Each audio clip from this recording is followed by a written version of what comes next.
Holm head-kicking Ronda Rousey, Serra battering the face off GSP, Bisping catching Rockhold clean on short notice, and now Julianna Pena outworking and breaking Amanda Nunes. We tune into the sport of mixed martial arts for moments like the one we witnessed on Saturday night, those rare occasions where something comes from so far out of the left field that we're almost left sitting there feeling a little directionless afterwards, where if something like that can happen, how can we actually be sure of anything that goes on within the octagon? And I suppose I'll get around to my own placement of Peña versus Nunes on the all-time upsets list, but for now, let's just talk about what happened in the UFC 269 co-main event. Coming in, realistically, we had no reason to suspect that Peña might have the answer for Amanda Nunes' style. Indeed, the quote-unquote puncher's chance was always in play, but in fairness, Peña is not the power puncher between those two, and when you're looking at attempting to dethrone the 135-pound queen, the prospect of one-shotting her wasn't really seen as much of a route to victory. In the striking, Nunes in general seemed to hold every edge. On the ground, she was a dominant force, while Peña had been submitted several times on a recent run. Even when she secured the title shot, she was doing so off of a streak of one victory, a win over the veteran Serra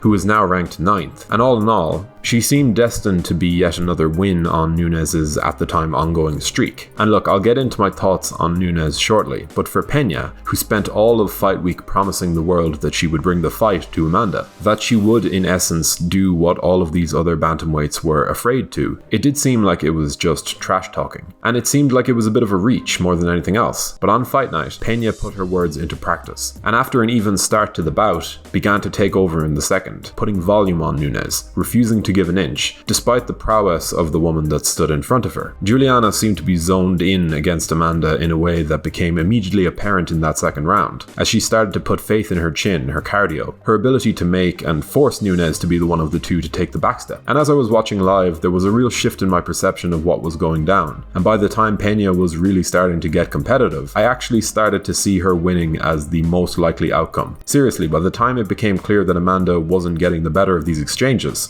she seemed to noticeably wilt, and all of a sudden, I just saw the Peña finish coming. I can't put it any plainer than that. And it didn't take long. When it finally came, it wasn't a lucky punch or a stray arm caught in a last-ditch submission. It was a legitimate, hard-fought, and excellently game-planned victory for Julianna Pena. And with that, a legendary unbeaten streak comes to an end, and a new queen is finally crowned over the longest running division in women's MMA. On a quick side note, if you're enjoying this content and would like to keep up to date with all of our weekly uploads, be sure to subscribe to the channel before leaving a like and a comment to keep YouTube's algorithm fully aware of the fact that we are fast becoming the cardio queen of the MMA YouTube game. Also, we recently set up a Patreon account, so if you want to help support the channel, the option is there to subscribe and unlock some exclusive content and opportunities to engage. Link is in the description. Now, the major questions that fans have over this bout and its outcome do seem to revolve around Nunes and how she entered this matchup. Was she truly in the best shape coming in? Did she underestimate Peña like the rest of us? Is there anything to be said for Nunes' newfound life as a mother, and how that may have played into her desire to compete? All of these things are probably relevant to varying degrees, but I think the only thing that can be done for the UFC right now to answer these questions is to set up the rematch. Now, I know that there are always going to be questions and doubts to be voiced over the merits of an immediate rematch, no matter who is involved, but let's be real. If Amanda Nunes doesn't deserve one, who does? For now, I do think that all of the questions that surround this fight's outcome are kind of justified. And though I would definitely favor Nunes in the rematch, I think I can speak for us all when I say that we well and truly underestimated Julianna Pena. So from here, the main question I have is whether this is in fact the single biggest upset in the history of the UFC, meaning that it would beat the likes of Serra GSP, Holm Rousey, and Bisping Rockhold in that category. You can really boil this question down to the matter of who between Peña, Bisping, Holm, and Serra was expected to have the best chance of winning, or in this case the worst chance of winning compared to the fighter they beat. There's something to be said for Bisping, from a position of what we perceived as mediocrity, taking that bout with Rockhold on short notice, how Holm signed on the dotted line to take on Ronda Rousey during the peak of her superstardom, and the height of that feeling of invincibility that surrounded her. For Serra, winning the career comeback season of The Ultimate Fighter made it feel as though his matchup against the far superior athlete that was GSP was little more than a novelty title defense. And for Peña, all of the attributes seemed to go against her, as she looked to upset the only fighter who who is in consideration for GOAT status within women's MMA. For me, I think the Serra GSP one remains the biggest upset by a hair. Now, I know that it wasn't a fully established George St. Pierre that Matt Serra defeated, but there was just something about the finishing sequence in that battle that was just shocking. It was like, oh my god, he's actually doing it. Matt Serra is about to beat GSP and capture UFC gold, like Matt Serra. But I would absolutely agree that Peña's victory over Nunes is a close second, and on any given day, depending on my mood, could well edge it out. Either way, it was a wonderful thing to experience. And as much as I remain a fan of Amanda Nunes, watching a new hero get crowned like that is just a uniquely awesome thing to witness as a fan. And it was a more drawn out execution of a game plan than the Serra punch that landed on GSP's chin, which absolutely counts for something. All in all, no matter where you fall in this discussion, Julianna Pena has done more than enough with this performance to immortalize her in ways that will only truly sink in when we look back on this fight a few years from now. This sport is a crazy business, folks. But what did you make of this earth-shattering upset from the underdog contender, Julianna Pena? And do you think it's the biggest upset in UFC history? And if not, which bout would edge it out in your opinion?